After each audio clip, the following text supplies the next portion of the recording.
Before we start the podcast, we'd like to give a shout out to our sponsor, Richard, over at Amphibipod. He makes some amazing products for arboreal and terrestrial reptile species. He can usually cater for custom requests also, so please do check him out. Welcome everyone to the Herping Hour. This is episode 10, which is our special guest podcast, the UK versus the world. We'll be chatting about how reptile keeping differs across the world with some awesome breeders. So we've got 5 special guests today, all from different countries. Let's start off with some introductions. So my name's Stace and this is Nick. And we run the Lily Rose Reptiles page, and we also run and admin the Reptile Intelligence UK Facebook group. We've been doing it for around 18 years this year. We're not very large scale breeders. We're actually very, very small scale breeders. We prefer to only pair a few things each year so that we can, it's more manageable and we can enjoy the hobby that we do. And getting the geckos and stuff handleable for people when we are moving on our surplus. We like to inform people and to discuss the science behind different things. So as the hobby progresses, we progress with it. We like to know, all the information that we can surrounding the likes of heating and UVB and just generally to better the life of the reptiles, really. So that's a bit about us. So Harley, do you want to introduce yourself to everyone? Mine isn't as interesting. So my name's Harley and I run the Dawn of Time Exotics page. I also help Nick and Stacey run Reptile Intelligence UK. I primarily work with crested geckos and gargoyle geckos. I breed very small scale, focusing on colour, structure, and kind of more in-depth finding out how colours work with each other, because obviously there's not a lot of known genetics with cresties, so I like to focus on that. I do keep it very small scale because I don't want it becoming something that's too much for me to handle. I do want to carry on enjoying my hobby, so that's me. I'm a very simple person. My name's Trey. Palmetto State Geckos in the United States, South Carolina specifically. I specialize in leopard geckos. That's all I do is leopard geckos, super giants, a little bit of everything that I like personally. And that's it. That's what I do. Hi, so I'm Teun. And T-Dragons, it's still derived from the time where I was breeding birded dragons mainly. So it's from Teun's dragons. But quite quickly, I got some leopard geckos and you have a lot of more variety in the morphs, the patterns, etc. So I think this year was the 15th or 14th breeding season of leopard geckos here. And apart from that, I breed ball pythons and I have just a couple of reptiles which are more really like pets, like a chameleon and just some of which I have 1 or 2. Hi, I'm Tim from TKReptiles and I'm breeding Leopard Geckos, building terrariums and racks for all that we need with the reptiles. And I give coachings for keeping and breeding Leopard Geckos too.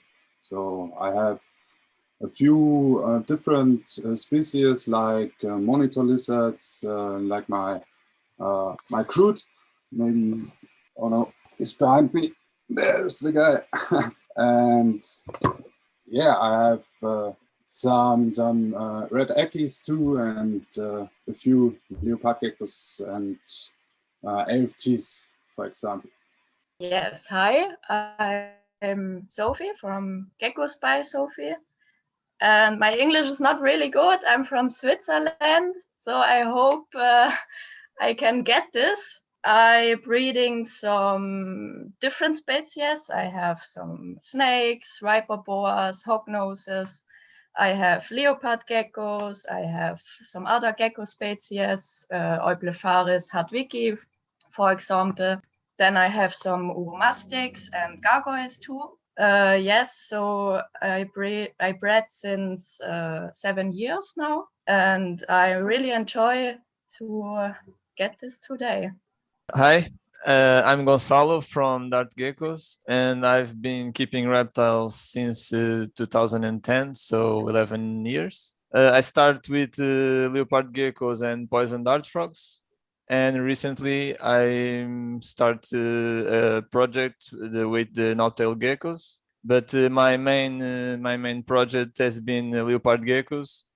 I don't breed a lot of morphs. I have very specific projects like the white and yellow fire trampers, some firebolt and bolt stripe projects, and recently I acquired some blood emeralds, and that's basically it. I don't breed in big scale. It's very small. I only do some pairings each year, but I have it very focused on these specific three projects.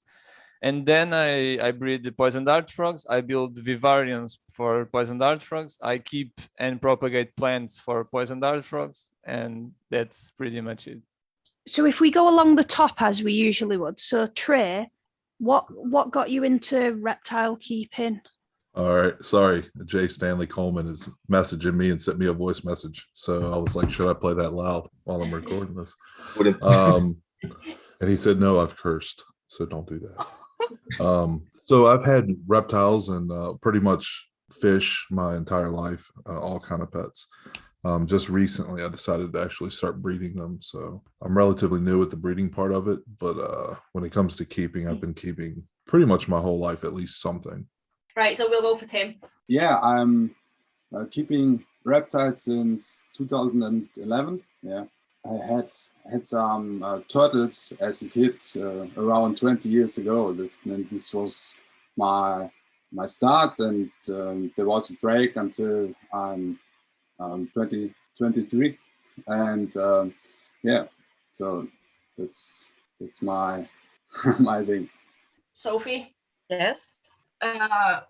I started keeping reptiles with 16 years.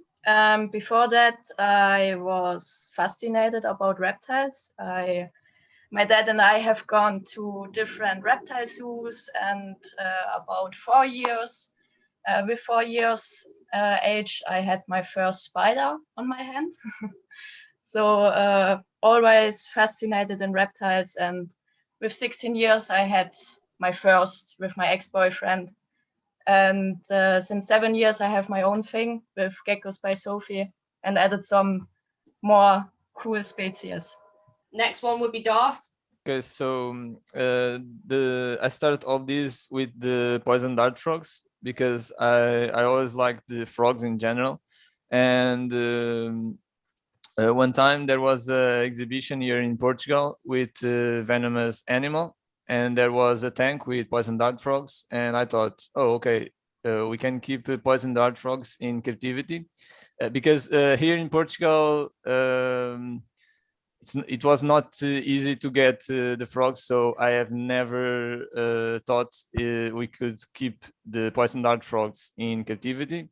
So when I saw that, I started looking in the internet for information, and I started digging, and I found it was possible to keep the frogs in planted tanks.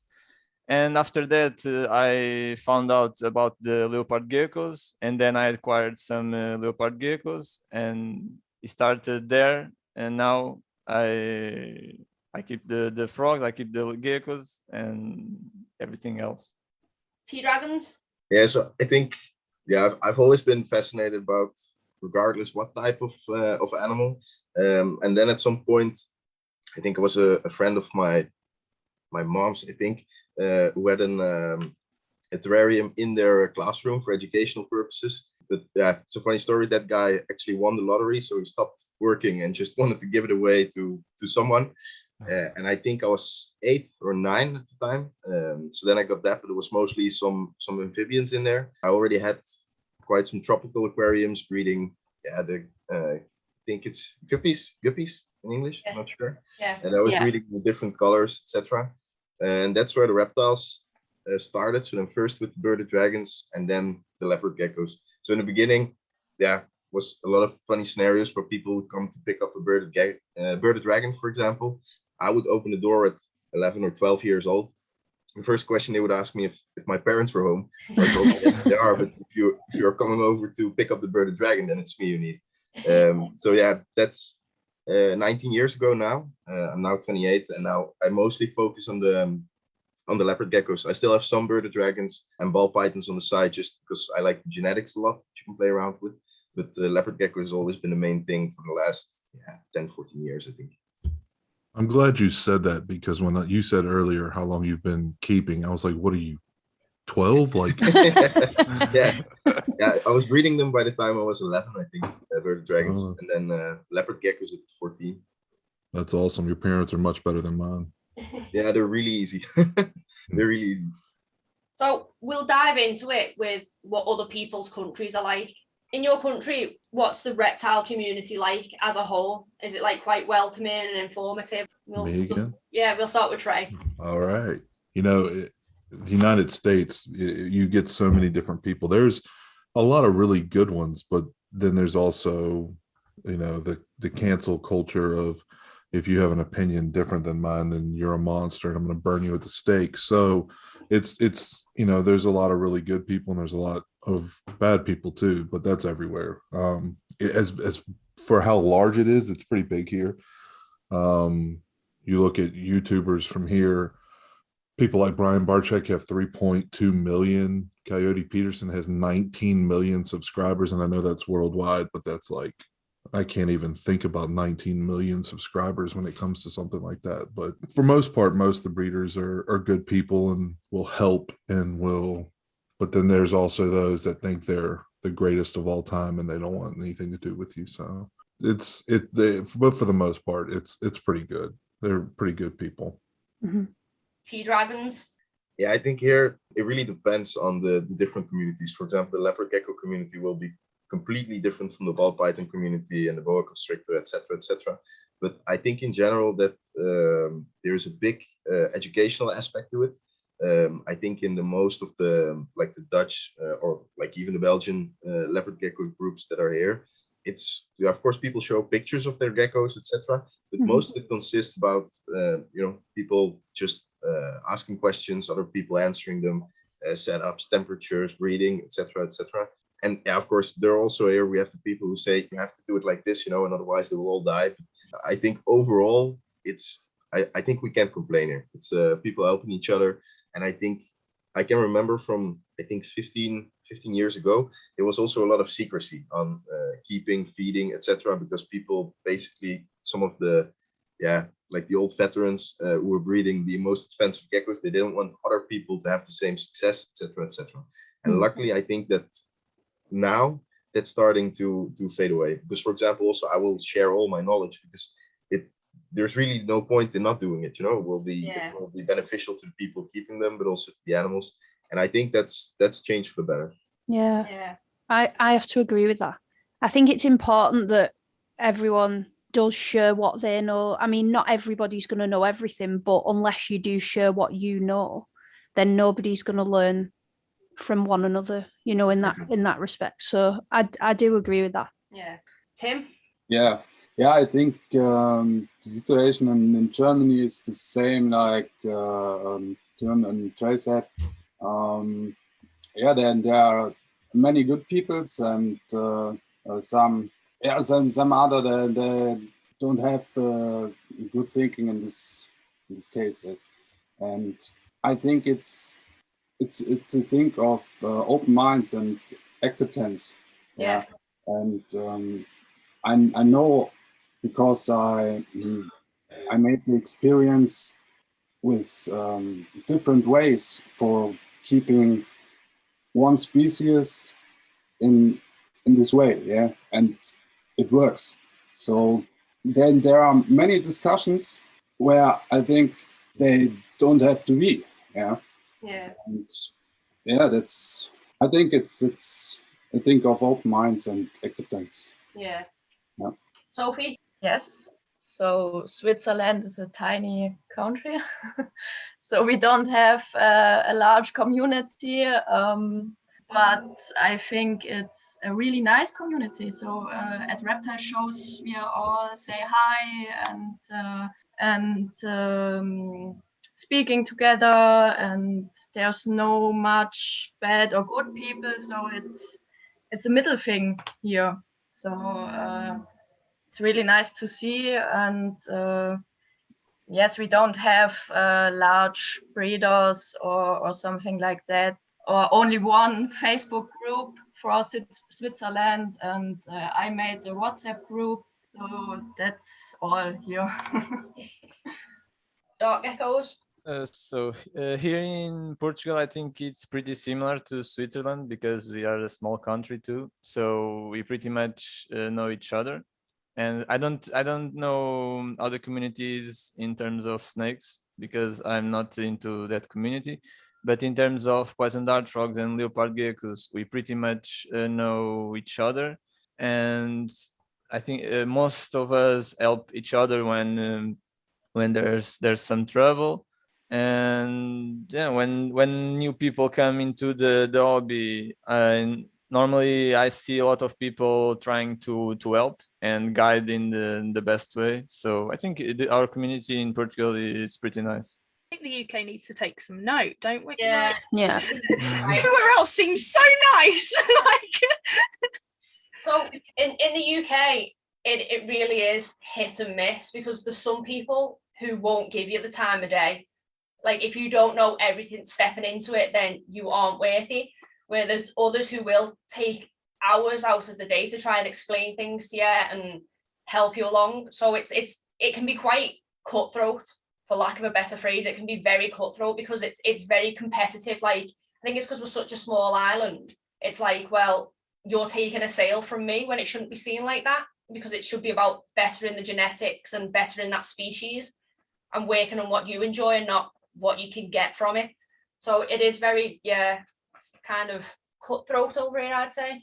A lot of people care more about money than the actual animals. Yeah, which is sad to say, but I think it's also that, at least that's what I see here, but I think it's also in most international groups that people have short-term memory, right? So they keep geckos for 2 or 3 years, and then sometimes they will preach against others on how to keep the geckos and blah blah. And why didn't you know this before starting? And they forget that when they started, they also had these questions, and they were not sure whether to do this or this. But then a little bit further down the road, they completely forgot, and then getting angry at other Literally people. But that. it actually went the same way, and that you should never forget that. Also, when you started, and for example, for me, it's a long time ago. But if people then wouldn't have helped me, answered these questions, took the time, to talk to me and explain them, I don't know if I would have, the geckos and all the animals that I would have today. yeah. So with regards to, minimum requirements and such, does anybody govern your country's reptile keeping? So for instance, do you have a minimum set of requirements over here the RSPCA would adhere to and the likes of DEFRA? And what are they? So what is it in your country that you've got to adhere to when you're reptile keeping? If you have one. Yeah. If you have one, I mean, obviously over here we do, but what is it about your country? Yeah, I think here it's relatively free.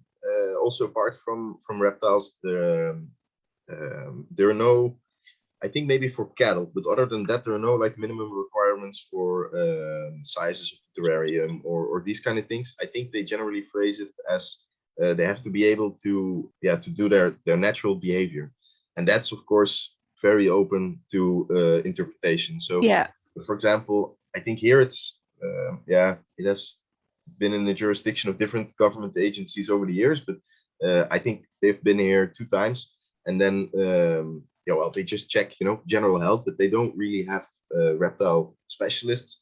But then you explain to them why you keep them a certain way and why you do this and why you do that. And I think that if you can, if the animals are kept in a way that benefits their health, etc., then I think you're good. There are no, because for example, I know that in Belgium they have minimum requirements, for example, gauging, etc. Here there are no strict rules. It's more general. Like if they can do natural behavior and you keep them healthy, etc., then it's fine. So do you not need the likes of a license, which we over here we call the animal activities license? I think as soon, there's still a lot of debate about that the last couple of years, but I think as soon as you start selling reptiles other than to like friends and family, then now you need this license. I think it's since 1 or 2 years.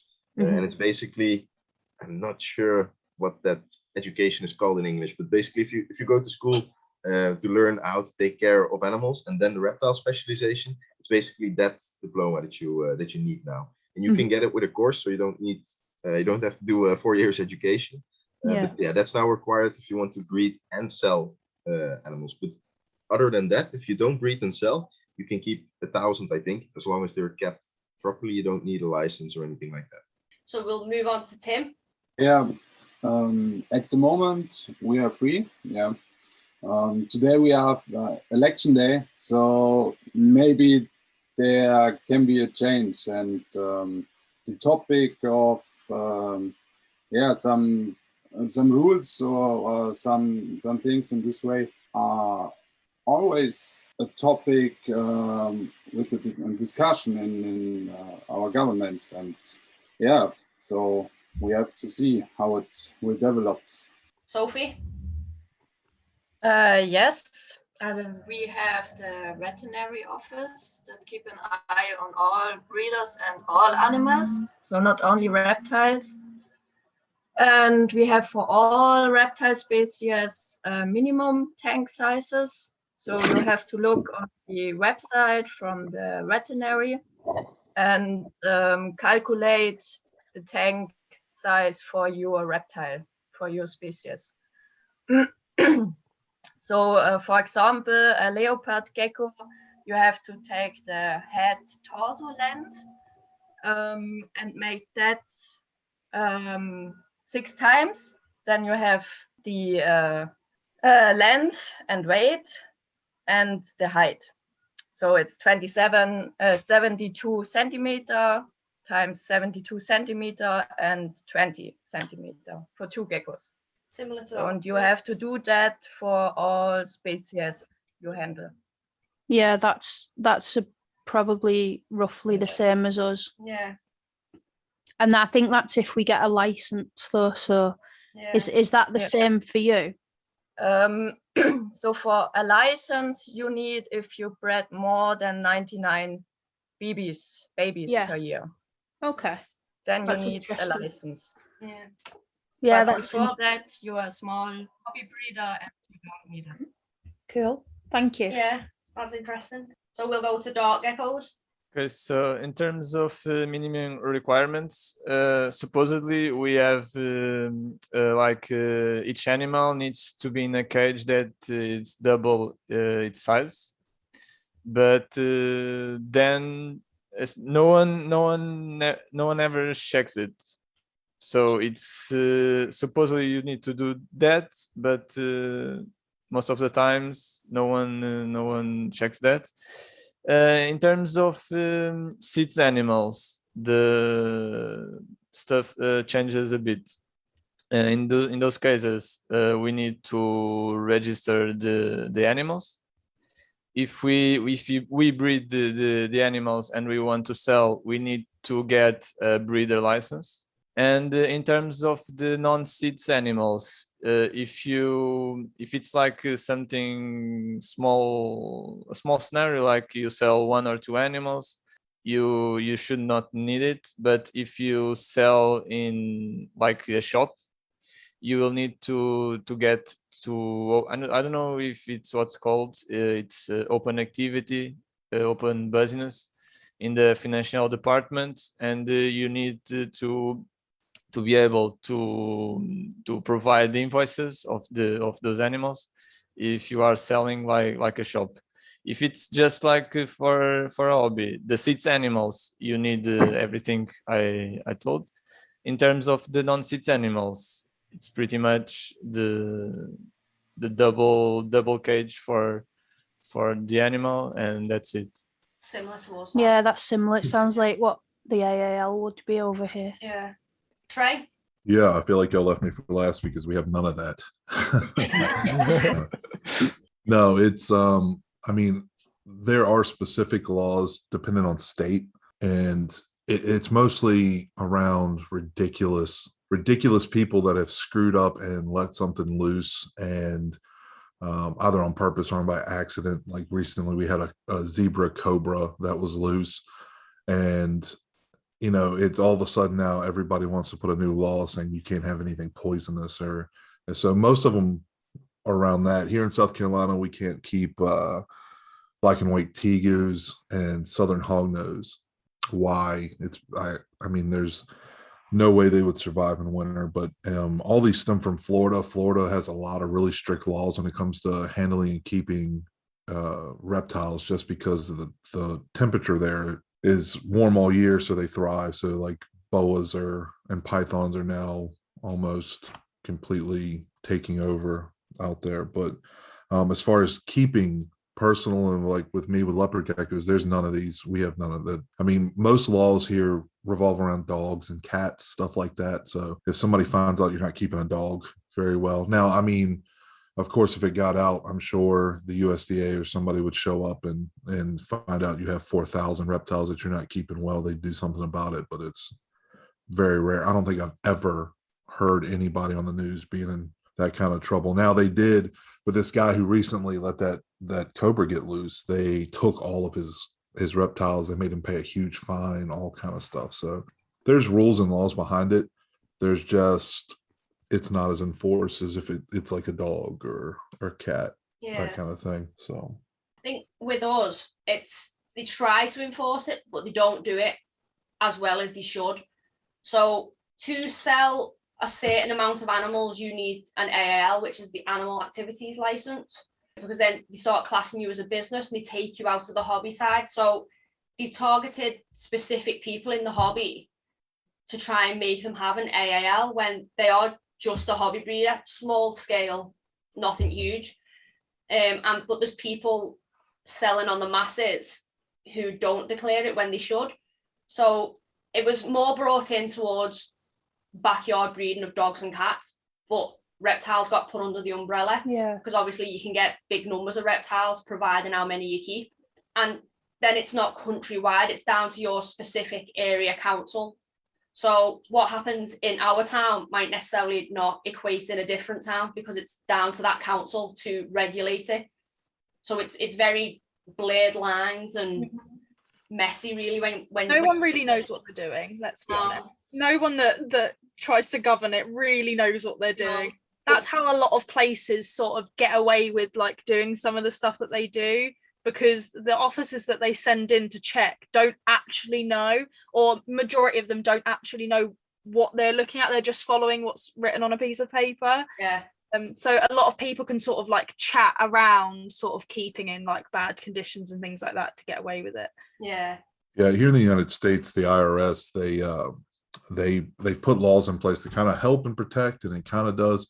So luckily here, you have to be able to demonstrate that you haven't had profit 3 out of 5 years, which I am nowhere close to making a profit yet. So I'm still classified as a hobby. So I'm lucky on that front. But yeah, I'm shocked with as many backyard breeders for dogs and stuff that are here. They haven't done more in that sense. But I'm curious because we've been having those discussions here, in the Netherlands mostly, because now it's in Belgium. So it's basically in advance they were already talking about these things. Like, what do you think if they would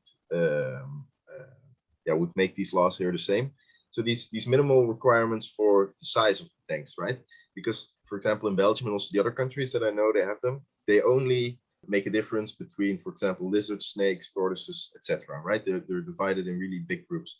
While, for example, take a ball python, the same size as a green tree python, that green tree python will absolutely need, for example, the height of the tank, where a ball python will actually do less good if you make the tank very high. You can better, and that's something that there is no distinction in, right? It's just I don't know if you guys, what's your view on that?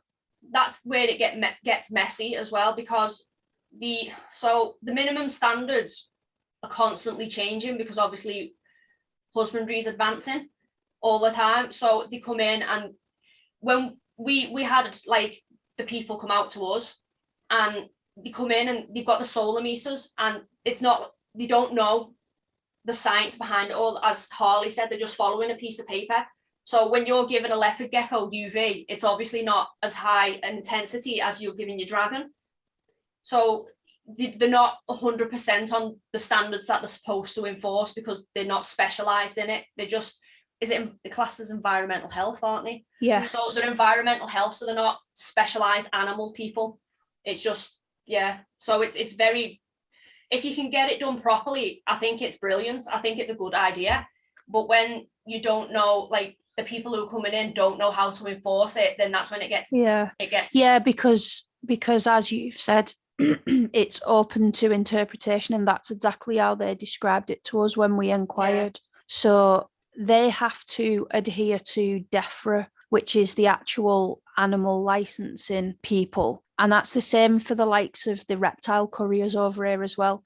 So it's the environmental health have to adhere to what DEFRA puts forward to them, you know, to be able to offer you a license kind of thing. So it's a bit similar. Yeah, so you can get away with certain things by knowing how to word it because they aren't 100% up on what they're supposed to be enforcing. So unless you get people who specialize in it and can enforce it properly, you get a big mess. Because to be classed as a business over here, you have to make a profit of £1,000. But then people can then like say, well, I'm not making that because this is what I spend on food, heating, lighting and such. So when you start selling more than £1,000 worth, you're supposed to technically get that license regardless, because you're then a business, even if you want to claim hobby, because you've made more than £1,000, you're a business. So it's up, but that doesn't get enforced. So it's, sticky. So we have people over here making probably thousands a month and not declaring it and things like that, because there's no way to prove that one person is a hobby and one person is a business. Like there's no way to directly tell. Here in Switzerland is keeping in racks for a long time not allowed. So you have to buy or build tanks for the reptiles. And we had a course for reptile keeping, especially reptiles. But since 2 or 3 years, it's not possible anymore. So I wanted to do that course for legal keep reptiles here, but it's not possible. So I'm sitting here and they said I have to study veterinary or made education as zookeeper. And that are 3 years. I don't have time for 3 years education. Yeah. So is that really just to be a hobbyist as well? Yes. Wow. Just a hobbyist, you have to make that course for keeping reptiles. Breeding is another theme. So keeping, you need that course, but it's not available. Wow. So I'm sitting here and waiting for the veterinary, but I don't know if they will come or yes. That's a really big problem here because I want to make that and I want to make that legal, but it's not possible. Yeah. Oh. So that's Sounds a really like a big government problem. with nothing to do. Yes. They're very bored. Yeah. Let's go measure some geckos today. Yeah, and they don't care how you keep your reptiles. They only care how much centimeter you have. So they goes with the meter, and if you have 1 centimeter less, you have to buy new tanks. That's only 1 centimeter. Wow. The healthiest of the geckos or of the reptiles, it's only the tank size. What's on the schedule today? We're going to go taste some chocolate, wine some watches, and measure geckos. Here in Portugal, you will have big problems if you keep birds, snakes, big reptiles, and mammals. If you have any of these 4, you need to be really strict where you keep them and that you have all the papers, because they are always very strict on these 4 groups. But if you keep like leopard geckos, frogs, and so on, it's really, really rare to have problems. That's crazy, isn't it? It's so interesting to see how different each place is. So for example, for chameleons, you need a license, or big monitor lizards or big snakes over 3 meters. then you need a license, and then you can make that license. But all others are not possible. Wow. Here in Germany, we need the license, same like in Switzerland with 99. I have the same like in Switzerland with more than 99 hatchlings. And yeah, then you need it. Or if you earn more with selling reptiles, it's 2,500 euros. Then you're a breeder, and you have to register it at the office. Yeah. The requires we have the same with the formal for multiplicate the factors. It's 4 in the length and 3 in the deep, 2 in the height from the head body length from the reptile. So there is a difference between lizards or snakes, for example, but the factors that I named was for lizards. Yes, and yeah. Wow, this is so interesting. This is great. This is great. So, Real quick on a side note, and y'all can by all means edit this out later, but Jay at Eco Gecko has decided he's going to make it his mission to make me laugh during this, and he's now sending me videos of him in the bathtub. And I said I was going to show y'all, but he said, "Go ahead. It's nothing y'all haven't already seen." So Love a bit of like hair. and all you said is true. Yeah, I think Jay sends those out to half the reptile community, no? Oh yeah. He just group sends to everyone. He's having a lot of fun this morning. So, how easily accessible are reptile shows in your country? We'll start with Tea Dragons. Yeah, here they're really easy. I think you have so 4 times a year we have the Houten show, which I think apart from Verona, Ham, and maybe one other, I think it's the largest one in Europe. And then we have a lot of really small ones where there are maybe like 10 tables, 20 tables, something like that. And yeah, I think so 10 years ago there were no rules, right? You would just you could go with your animals, you could sell them, there was nothing there. Now they have to be checked by a vet. So either you do that maximum 7 days before the show starts with any vet of your choice, or they do it on site. But yeah, it's basically just a veterinary check. They check them by site, and then they're healthy to be displayed and sold. And I think other than that, yeah, reptile shows, but also reptiles in shops. I think there are quite some reptile shops in the Netherlands. I mean, considering that our country is only 150, 200 kilometers by 300 kilometers, something like that. We have quite a lot, so it's, yeah, I would say really accessible in that sense. Tim? Yeah, in Germany, I think it's, I feel personally it's kept very easy and very easy for the visitors and exhibitors in the reptile shows. Yes, we had a lot of reptile shows in Germany before Corona, and now it's like a reorganization, and the operators from the shows has to find ways, to make it real, and have to test it, what works and what doesn't work, and we have to look what comes around. I hope it moves on. Yeah.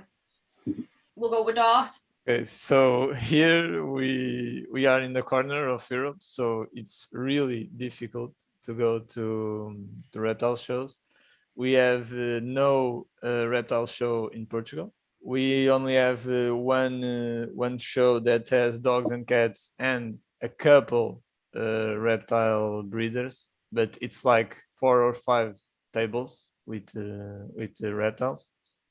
Then our closest show is in Spain, in Madrid, and it's a 6-hour drive each way. And then, some people go to Houten, some people go to Ham, but it's like if there is one Portuguese going, it's like once per year maximum. Sometimes there is no Portuguese attending these shows.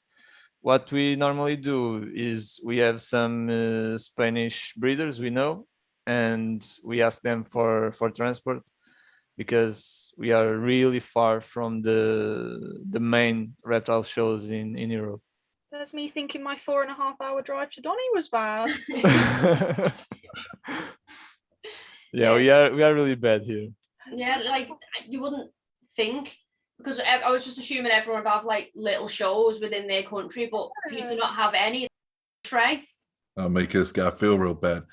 No, there's so many. Like Repticon is mainly an East Coast show, and there's 25 of them left the rest of this year. They've already got 61 of them planned for next year.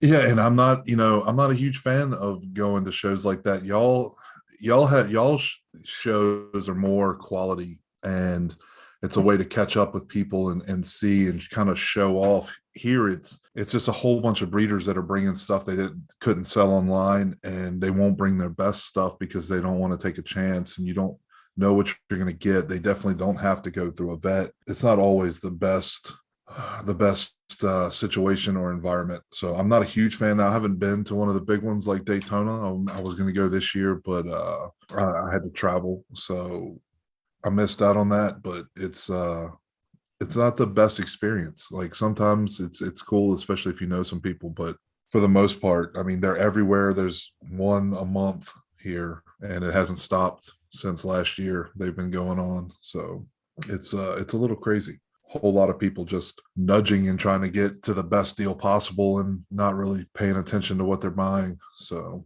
and that's not all the case with all the shows, but from my experience here, where they're, especially in my state, there's not a lot of really big known breeders. There's a lot of breeders, but there's not a lot of known ones. So it's mostly people just trying to pawn off what they didn't want to keep, and it's not a great time.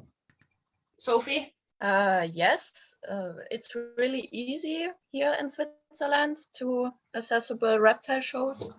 Normally we have around 8 shows in the year. To see of the rest of the world, they are really tiny, like Switzerland is, but I think really high quality. So I really like the Switzerland shows. So I'm in the middle in Switzerland. I can go to Houghton shows too. I can go to Verona. I can go to Hamm shows.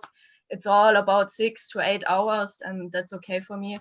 Also, as exhibitors in Switzerland, you have to retain minimum boxes for your reptiles, and you have to write all the data and Latin name, for example, on the box, and some beginner infos on your table for all beginners of your reptiles, for example, Leopard Geckos.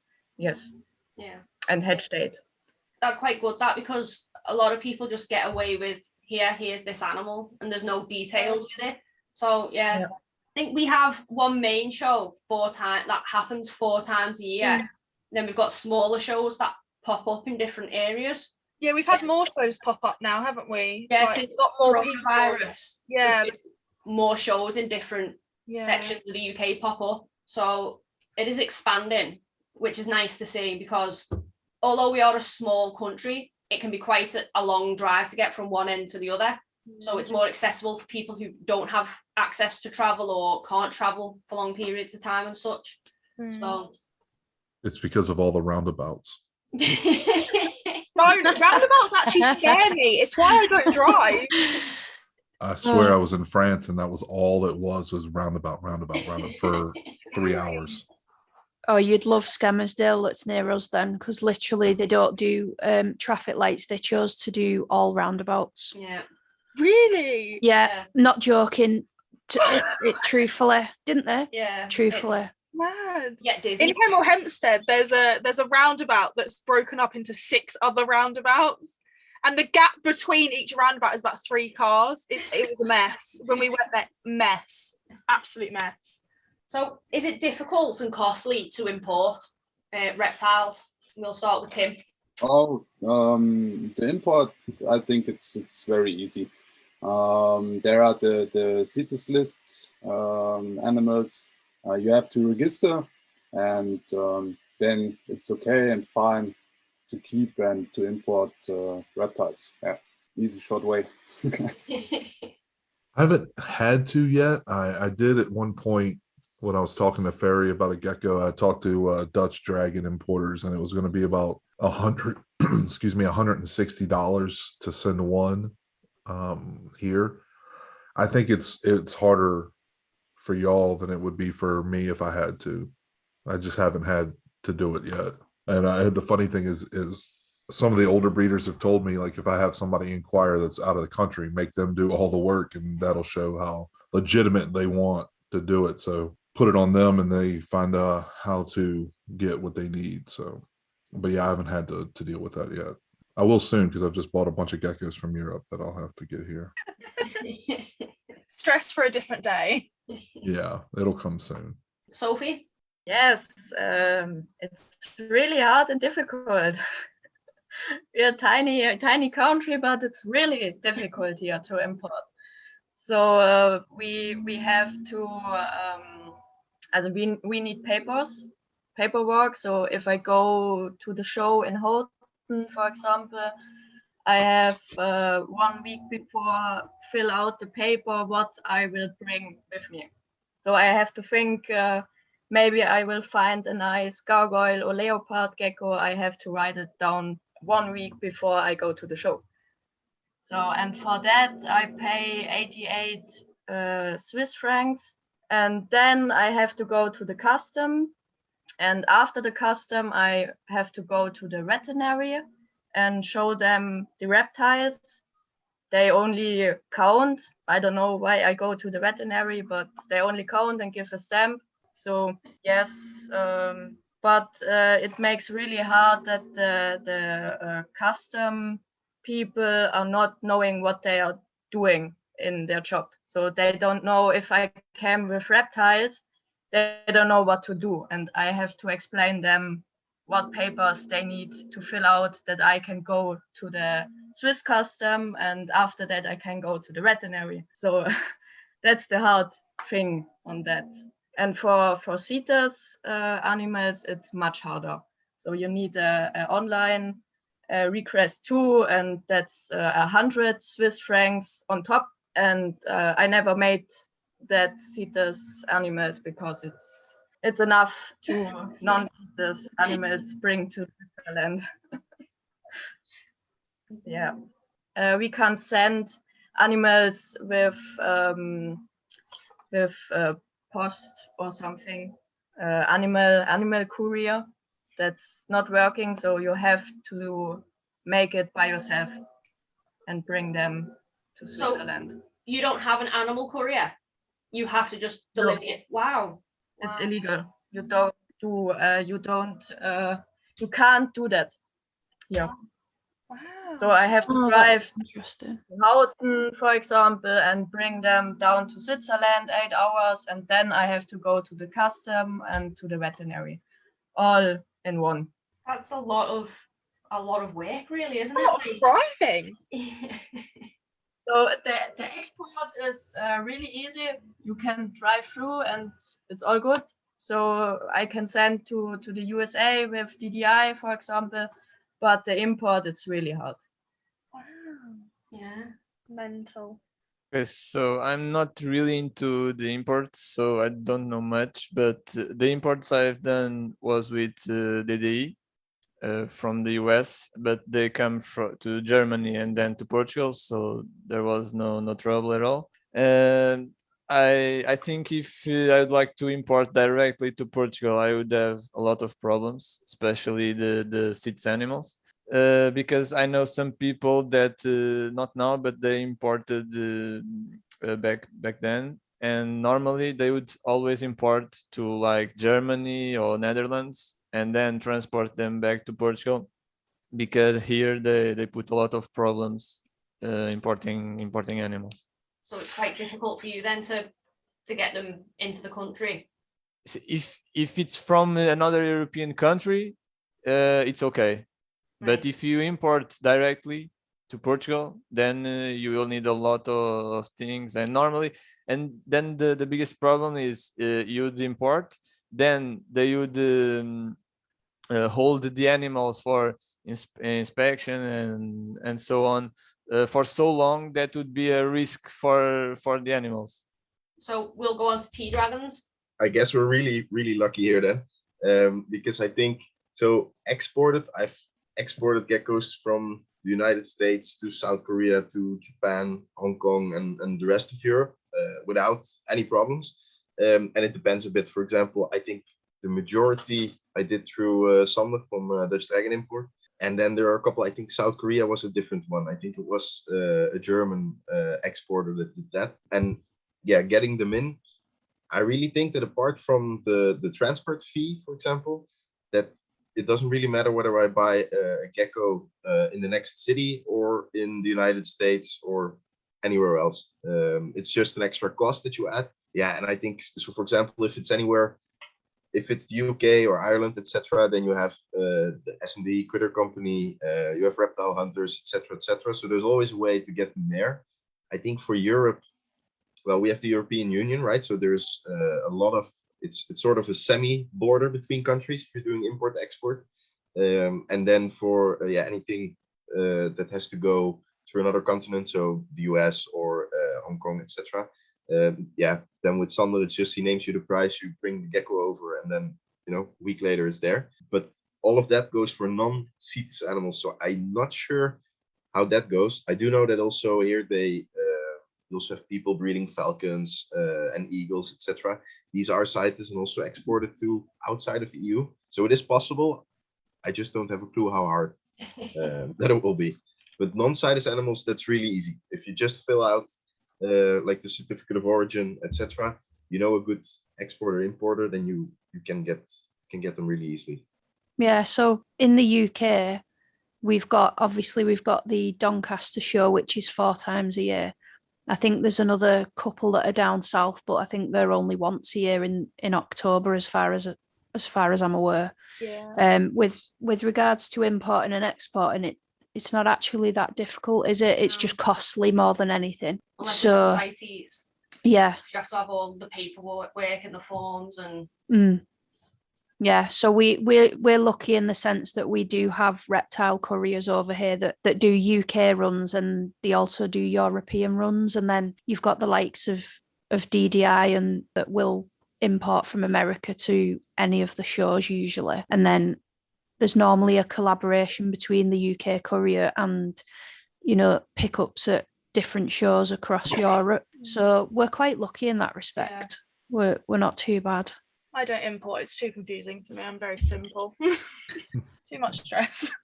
Quick interval to tell you this week's codes are Herping Pod 5 for 5% off all orders under £20 and Herping Pod 10 for 10% off any orders over £20. That's Herping Pod, HERPING POD 5 or Herping Pod 10. So see, these few questions sort of group together really. So how difficult is it to acquire different species in your countries? So for instance, do you have to have a license for anything, species specific? Like in the UK, we've got venomous species licenses. We have to have those if we're acquiring certain species. So is it difficult for you to do that in your country? We'll go with Trey. It's very easy to get anything you want here. It's just, is it legal to have? Yes or no. Usually venomous snakes have the most issues. The more south you go, where it gets warmer, like I said, Florida, you have to have certain permits to have certain animals, but it all goes by state. Luckily here, I don't have too much to worry about. Like even with the Tegu ban, if you already owned one, all you had to do was get it microchipped and get it put on a register so they know where it's at all times. And again, usually that follows some idiot doing something stupid that they should never have done in the first place. And it's crazy. I wish there, it's sad. You don't want to say that you wish there were more rules, but it's like I see on Facebook, I got people catching wild cottonmouth, poisonous snakes, and hey, trying to rehome this poisonous animal here. By all means, somebody take it regardless of what experience you have. But As far as getting them, I mean, you can get them from anybody. The biggest problem is trying to find breeders that are actually really good at what they did, and these aren't just some wild caught, wrought with disease and not healthy animals that you're getting. And a lot of people get fooled into that because there are a lot, especially Florida, there are a lot of breeders there that specialize in everything because they can get everything brought in, whether it be legal or illegal. So really, I mean, it just, again, it depends on the state. Luckily, I don't venture outside of leopard geckos, so there's not a whole lot that I have to worry about. But, there's new rules coming all the time where they like to blanket exotic animals instead of saying specific animals. And it's really scary. It's why being a part of US ARC is a big deal here, because they're the ones that fight. And you got to make sure that some politician's not just trying to get a vote and blindly putting something up that would hurt a lot of us in a lot of different ways. So what's illegal in America where you are then with regards to reptiles? With me specifically in South Carolina, it's just the only things that are legal are, and again, it goes even by that, it goes by county. So each state has counties. So there are some counties where you have to have a permit to have a venomous animal. The funny thing is there's one county where we have reptile shows, and their only rule is you can have venomous animals as long as you're not wearing an open-toed shoe. Right. So, I mean, it's all really goes by the county but so Southern hognose, which I'm assuming Southern hognose would be invasive. We do have an issue here because in South Carolina, there's alligators. There's a lot of laws around crocodiles and alligators, and because people like to go try to catch them and then bring them back to their house, which is not legal. A lot of it, the rules go around endangered animals, because we have, if it's something that's on the endangered list or the semi-endangered list, then you're definitely not allowed to keep.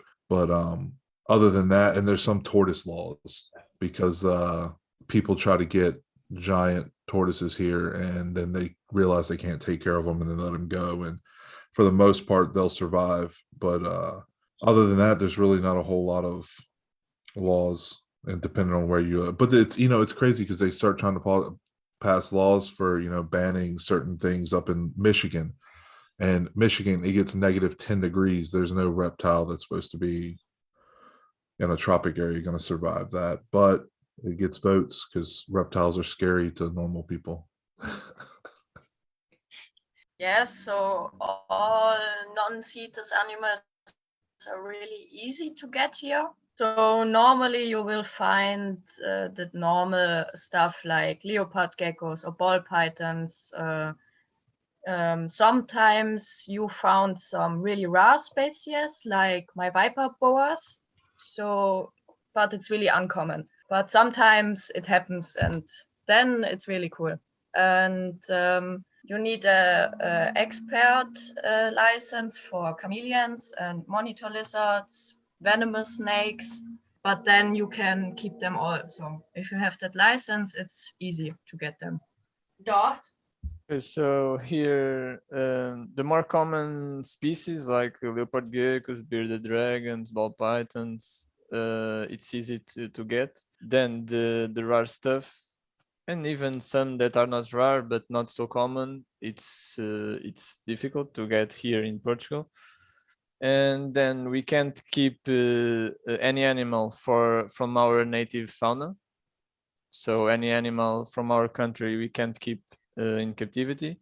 We can't keep venomous snakes or lizards, none. And there's a couple mammals that we can't keep too, like the coatis. There has been a new rule, I think like 2 or 3 years ago, that we couldn't keep, if people had them already, they could keep them, but they couldn't breed them.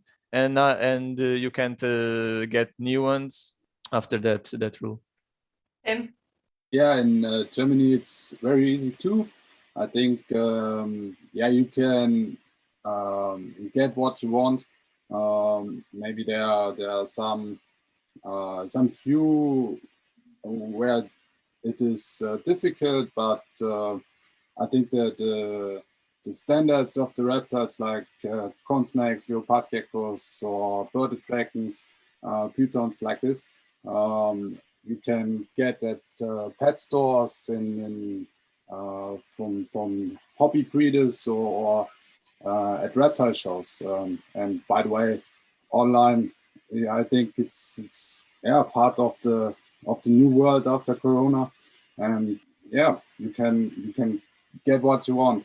You need a license for venomous animals and bigger species, like I think for elephant or something like this. But the most of animals you can keep if you can show the government or the local office and that you have the room for the animal what it needs. Yeah, and then you can make it. Cool. I think here there are, so for example, I know that you can keep venomous snakes without any license, diploma whatsoever. I think it's, how do I put this? The responsibility is basically put on the venomous community to make sure that they don't spread their offspring that they sell to inexperienced people or etc. I don't think, but that's just from what I read in the news, that we have a lot or any incidents at all. But it's really, I think unregulated. There's not that much. Also, giant monitors or these kind of species, it's all legal to keep, of course, with the right documentation. Yeah, and like it's in Portugal, apparently you cannot keep anything native. So if you take a frog out of the garden, put it in a terrarium, and they will catch you, then you have a big problem. So it's a bit crazy, isn't it? It's a bit weird. And I think there are I think 1 or 2 of the most common species of turtles that people keep in aquariums. Yeah, they're surviving the winter here, even though it's harsh. So in a lot of ponds and creeks, etc., you see them. So those are banned now. But I think the list, they're working on a list, but it's pretty short. See, Wow. I know they've gone quite strict over terrapins and turtles here because people were just releasing them into ponds and parks, and they were thriving. So now there's thousands of them in these little ponds. So you're not supposed to sell them or pass them on or stuff like that because they live so long. So if I had a turtle, I'm not allowed to try and resell it or give it to somebody else by law. I'm supposed to keep it forever. Yeah. Well, that's which in most cases is a lot longer than you live.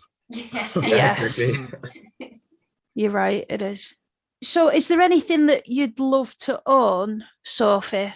Yes, I have a really big wish list.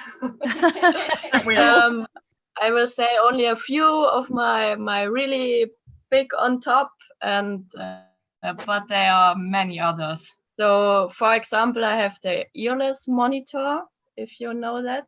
Yes. That's really nice and rare monitor lizard.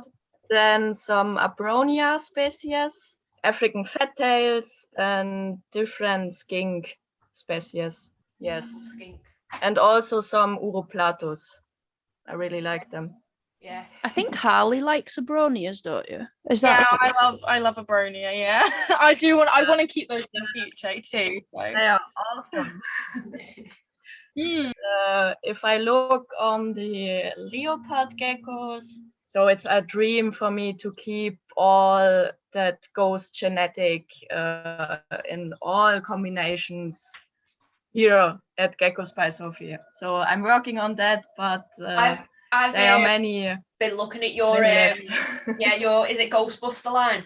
They're amazing. Yes, that's true. Amazing. Like I'm not big on genetics or morphs and stuff, but when I saw them, I was like, there's something else there.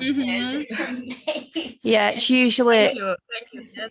it's usually me that does the genetic side of things. Nick doesn't really do breeding and stuff. So, but I love your stuff. They're amazing. Thank you. Yes, that's a big dream to keep that ghost genetic and Ghostbuster line in all genetic that's here. Yes. Do we have time? Can you explain to me the ghost genetic? Because I've seen it. I've seen it on you post it, and I don't know enough about it. I wanted to ask you more about that. Yes, I can short explain it, but also you can write on my page or something, and then we can get more informations about that. So the short info is that the ghost gene is dominant, and it shows in color contrast change within a few seconds. So you can have two geckos in one, like a chameleon.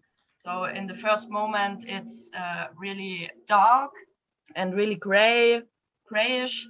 And after a few seconds, it's go brighter and get really white, for example. And then also a really greenish color on the whole body, some really special head patterns, and really light head and tails. So that's the important description. Thank you. So cool. So cool. We'll go to Dart now. Okay, yeah, I have a lot of animals I'd like to keep, but my top on the list would be Varanus from the Prasinus group, like Varanus prasinus, Varanus macrae, some like that. But when I get some of these, I want to build a really big tank, a planted tank for him, so it's still deep in the future. Cool. TK? Yeah, there are a lot of species, sometimes with color morphs or something, especially by leopard geckos.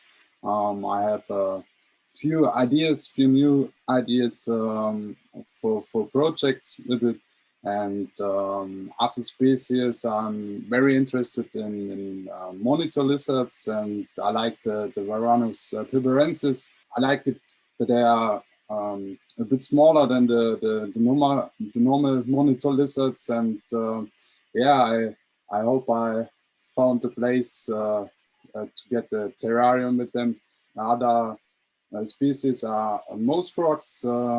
I like the color and the greenish color, and yeah, I want to make my first experience with frogs, and yeah, I will see when it will start. Yeah. Cool. Tea dragons? Well, I think like everybody, of course, there's a big list, but every now and then one species really, takes over my thoughts, and then I actively have to combat it to get it out of my thoughts.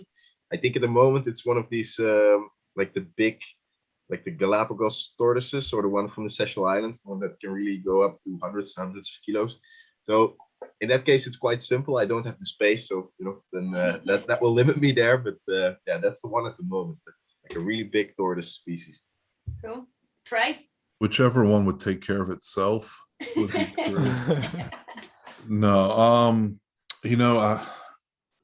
of course, like everybody said, you want everything, but at some point I'm gonna get a chameleon.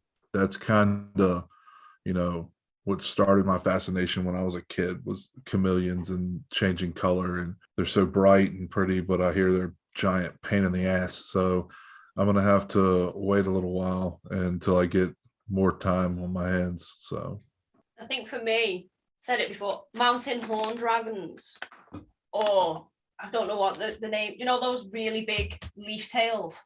I don't know the size. Massive one. Fimbriatus. Yes. Yeah, they're my favourite species as well. Yeah, Fimbriatus is the largest species of Europe. Yeah, just because they've got like a really, I don't know, it's one of those, they've got a look to them, like don't mess with me sort of look. And I like that. I like sassy. I think they just look like a mossy stick. I just think it's great. Mine's the Pagona minor, just because I love all my bearded dragons, and me flat-headed Rockagama I'd love to own. Oh yeah, that's a cool species. Ron Harley? I've got too many. This is a serious problem. I probably would say a leaf tail, either the Fimbriatus or the lined leaf tail. I do love those. Or an Abronia, like we were talking about with Sophie again, Abronia. So yeah. Yeah, either of those two are kind of more top on my list compared to everything else. So hopefully one day. So what is the advice from pet shops like in your country? And we'll start with tea dragons. I think you have to get lucky. So if there are quite some reptile shops. For example, I know one that's like 30 kilometers from here. That's owned by someone who's really into the reptiles, etc., etc. And basically, the shop was just the result of him, keeping and being in the reptile hobby for a couple of decades, I think. If you go there, I'm confident that they will give you proper advice, and that you have nothing to worry about. Let's say other reptile shops that you have more of those, but you also have the ones where I think maybe randomly one of the people working there will actually know some of the species they're selling. But I think it will also be the other way around, that they have no clue what they're selling, what they actually need, etc., etc. So I think there's a division there. So that's like ours. Our shops are very hit and miss. It depends on where you go. Tim? I think we have a lot of pet stores in our local cities or near villages. So I think you can find them very easy. My experience with pet stores aren't so good. The most pet stores are only there for commercial, not for the animal. So they sold you some stuff what you don't need or what your animals don't need. And I think it's a big problem at one point for the animals. I think some stores UV light for Leopard Geckos, for example, to beginners. But I think it's okay. But if you sell with your UV light, you have to explain and to tell the beginners how it works and what they have to looking for to not get the sunburn for the animal. For example, for Leopard Geckos.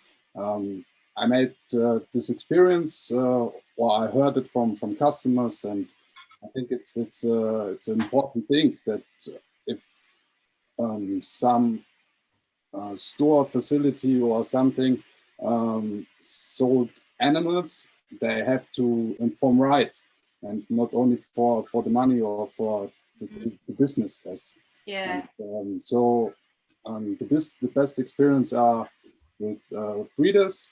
It doesn't matter if they are in hobby or have a own business with license and this. So that's it. Trey? Yeah, it's kind of a mix of both of those. It's every once in a while you find a really good breeder who decided to open a brick and mortar. The problem with that nowadays is it's so expensive to rent anything that most don't make it. And PetSmart and Petco, the big box stores, they put them out of business like Walmart did everything else. So the Petcos and the PetSmart, you get really lucky. Sometimes you'll go in and there's actually somebody there who cares and knows something about a reptile, but most of the time it's just somebody trying to make minimum wage and absolutely has no interest in anything that they're doing, and they're miserable. So it's hit and miss. And I hope that the goal with the huge influx of breeders that's happening here in the United States puts them out of the business of selling geckos. That's why I try to tell people, if you're going to breed, there is a market for a pet only gecko, so that you could hopefully sell that for this kid's first gecko or this person's first gecko, instead of them going to PetSmart, because they give you all this misinformation and they try to sell you things that are ridiculous and have no clue. And then you get on Facebook and you ask a question and then everybody ostracizes you for not knowing. And it's just something that needs to be done away with. I grew up going to the pet store when I was a child, like at least once a week, begging to go, and it was a really cool experience. But that just doesn't happen nowadays anymore. So it'd be nice to see more, but it's just not feasible, considering you can pretty much get anything you want from Amazon or somebody online so much easier. So there's some people trying to still make it, but most of them don't. Yeah. Dart? So here we don't have many reptiles and exotic shops, and I would say like one or two is good and knows what's selling. but most don't. And sometimes even the ones that know what they are selling, they are very specific on the common stuff like leopard geckos and bearded dragons, corn snakes. Then if you go for some animals that are not so common, like frogs, you go to a shop, no one can advise you on the correct way. If you go for, I don't know, knobtail geckos, maybe most of the shops don't even know the animals. And yeah, see, it's like 1 or 2 shops I would recommend, but not much more than that. So I have one sentence. No, never buy a pet shop here. Never ever.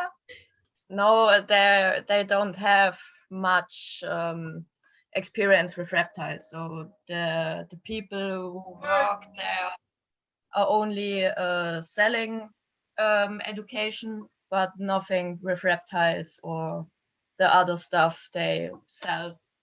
So the advice is 0.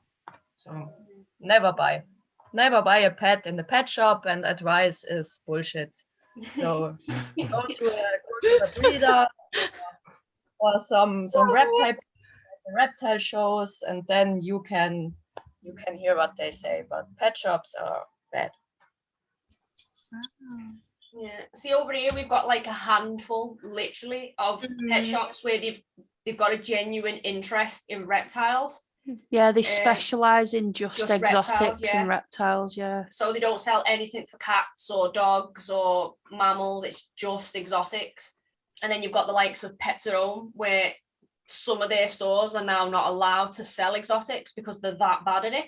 So it's like they're not educated enough. It's literally, you can put this gecko in a box, no heat or anything, it will be fine. And then they, as Trey said, they're coming onto Facebook groups and getting slated because this is what they've trusted from a pet shop. And it's like, it drives me insane. Drives me insane. It's annoying. It's the constant battle, isn't it? Constant battle against misinformation. Yeah. It's sad because we have a lot of people that do completely like go in on people for not knowing the basics, when you can't really, you don't just wake up one day and know everything. Like if you've been told something, that's what you trust. Yeah. You trust and believe it. So when you get told something different, some people don't take it very well because they don't want to trust you, especially because you're just a random person on the internet, like you don't know what you're doing. So yeah, it's a constant battle of trying to help people, but it's unfortunate that some people don't want to help and just want to tell people that they're terrible and everything's going to die. Like it's bittersweet because I see somebody new pop up and they say, hey, how do my guys look? And there's 3 geckos on calcium sand with lights. And I know at least 3 of those people passed out when they saw that picture. And so it's bittersweet. Yeah. See, the thing I get the most in groups is, but why would the pet shop sell me it if it's bad for me animal? And it's like, because the pet shop doesn't want to expand on their knowledge. They're going with what worked years ago. And instead of advancing and not trying to push a sale, they just want money because they've got to pay for that building. So, yeah. Yeah, people can't get their head around the whole, they're a business at the end of the day. They do have to pay for, like, they're not, it's not like that person selling to you is absolutely going out of their way to, ensure that your animal has the worst life possible. It's just, they just don't know any better. And if they work at that place, they're just going with what they're told to do. Yeah. So you can't directly target people and be like, well, that person is the one that ruined everything. It's not them doing it as a personal thing. It's just them doing what their job is, going home at the end of the day, and coming back into work. Like, it's not them as a person that's going out of their way to destroy you. On the flip side, though, take pride in what you do, no matter what. And learn something. Open a book. Oh God, open a book. You don't even do that anymore. Turn your tablet on and read something. What is a book? What's a book? I'm the old guy. Right. So what are your thoughts on UVB and how is it pushed in your country? Is it pushed as much as it is over here now? Because over here it's becoming a need, like you must have it for your animal? And we'll start with TK. Yeah, for the day active animals, you have to have UV light.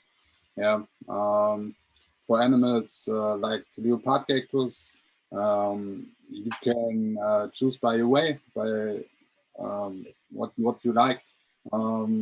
Yeah, as I said it before, that I think it's important that if you work with UV, you have to inform your right to have the right deep from the lamp to the bottom, that there are the right the watt count.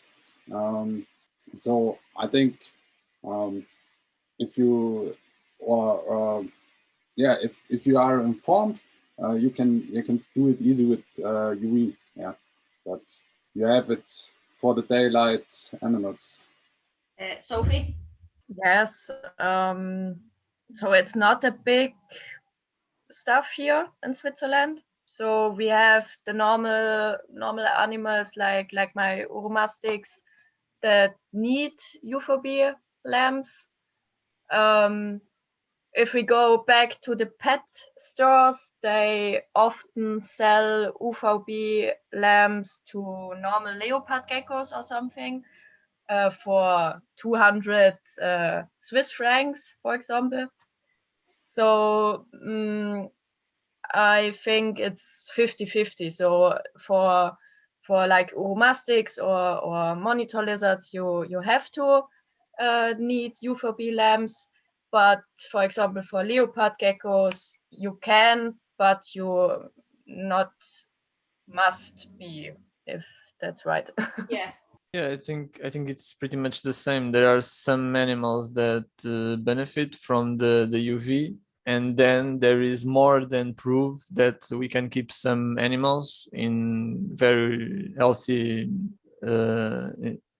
animals without the UV, like leopard geckos, African fat tails, and more on. But yet, for example, I keep Uroplatos, and I have noticed that with UV they develop faster than the ones that don't have it, and there is some proof in the frogs, especially in the obligatory egg feeders like Ophagas, that the tadpoles benefit from UV exposure to avoid the spindly leg syndrome, that is the front leg deformity. There has been proof that that they benefit from this, and it's not like you will not you won't use UV all the time. It's like it's called UV baths. It's like you do it like 2-3 times per week, a couple of hours, and that's it. It's not like basking with UV. But yeah, I think it's useful, and some animals really need it, but then you can keep some animals too without them, and they are perfectly fine. Sea dragons? I think apart from the species that need it, right? If you have the very like the day active heavy basking species like bearded dragons, etc., then of course, yeah, I don't think that there's a discussion these species need it. As far as the leopard geckos, I think that you've got two ways to go, right? You have your empirical evidence basically, or you have science. Well, we don't have a lot of science on the UV light on these species yet. So I keep mine without UV. There is vitamin D3 in basically whatever I dust the insects with. In my opinion, they're doing fine, but I have geckos that are now I think 16, 17 years old, are the oldest ones that I have here. They seem to be doing fine. So in that way, I would say it's no problem. But I might be able to share the link at the end of our podcast in the chat. There's a guy here in the Netherlands. He's a fellow scientist just like me, but also keeping reptiles, and then mostly knobtails and Australian species. He actually published an article in Nature, I think was in 2018, where he actually studied he put his insects, his feeder insects, under UV light. So it's crickets, his locusts, etc., etc. And yeah, well, the result is he published in Nature, so it was quite a nice article. But it seems to stimulate vitamin B3 synthesis in the insects themselves. So I think and I know that he's also going to do some studies with leopard geckos and UV light. And I think until we can say something for sure there, the only thing that we have is our experience, right? Yeah, that's right. Yeah. Yeah, there's a huge calling for it here in the United States when it comes to leopard geckos. That there's a lot of people that do it and they use UVB in natural environment. I personally, I'm trying it now with one gecko. The problem being albino is they hate it. And most geckos, not most, but a good part of geckos are albino, and it's difficult. I've been trying to work a little light into it, but it's been widely accepted here because it's a cheap and easy way to do it. And I do like the idea of the insects. That's a cool thing. Yeah. And it's funny because I have a UV light that I keep on my mealworms when I'm working, and for about a couple hours a day. So it'll be interesting to find out if that helped. Yeah. So I will send it over in the chat because it's aimed towards insects as feeders for humans, right? So that's why they're doing all this research, etc. But because he's also in the reptile hobby, it actually creates like this side benefit right away, where he notices what he can do for his animals, of course. that's awesome. But I will share the link. That's cool. Yeah. We'll ask the last question now. So, what are your future plans? Like, what future plans do you have? Yes, at the moment I live with my family in a house, and my future plan is to get a own apartment, a big apartment for many space for my reptiles. So that's behind. It's my first room. I have a second room, so I will make 3 or 4 rooms if it's possible, and yes, get that space. And then I want to breed some viper boar babies. That's a really big wish. So because they are really rare and mostly of them are wild coats, so it would be really nice to breed them. Also some of my croc skinks, the red-eyed and brown-eyed. So they they are really cool, and I hope they will get some more babies the next years. And maybe I will study some veterinary in next year. So that are my plans. Cool. Dart. So basically, I want to continue to improve my Leopard Geckos lines that I work with. And I have plans for improving my frogs collection too. I really want to go into the large ophagas. Currently, I only keep the small pomelos and Ranitomeas, but I really want to go into the large ophagas. And then the project that I started last year was the first year breeding, but I started 2 years ago. That it's the knob-tailed geckos. That's pretty much it. Cool. TK. Yeah. At the moment, I'm in the move. Is it right? It's 500 kilometers far from the place where I live now, and it's in work. Maybe next Friday it can be my new home, and it's curious. I'm looking forward to it, and after I did my restart, for me, I will make my focus for TKR again, to make it to a established business company, and with all the important things what we need for our animals. Yeah, and let's see how it will work. That sounds awesome. Like Exciting. That is really exciting. Yeah. Trey? Yeah, so just to keep producing beautiful geckos and making the line stronger and better from what I'm working on size for the super giants. Hopefully someday to take away Germany's rule on the biggest leopard gecko out there. I've got a male now that's getting so massive. He's 60 grams at 3 months. So I think he's gonna do it. But that and just working on my YouTube channel, getting more subscribers. We're up to 180. Having fun with my daughter doing that. So we make about a video a week. So, and that's right now it's focusing on first year breeders and helping them out and giving them my experience and learning some and doing some interviews with seasoned people and asking them questions that normally, not doing the same old show and tell stuff, actually asking them what their real opinion is, because a lot of them are scared to give their real opinion because they don't want to be ostracized. So Yeah.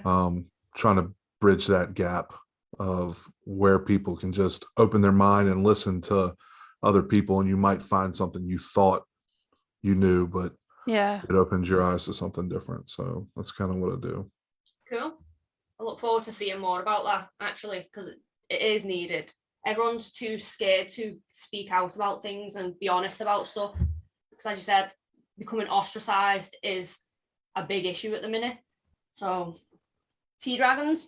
Yeah, I don't have any plans on like big expansions, etc., etc. And I think with the leopard geckos, it's a main difference compared to ball pythons or other species where you're working with morphs.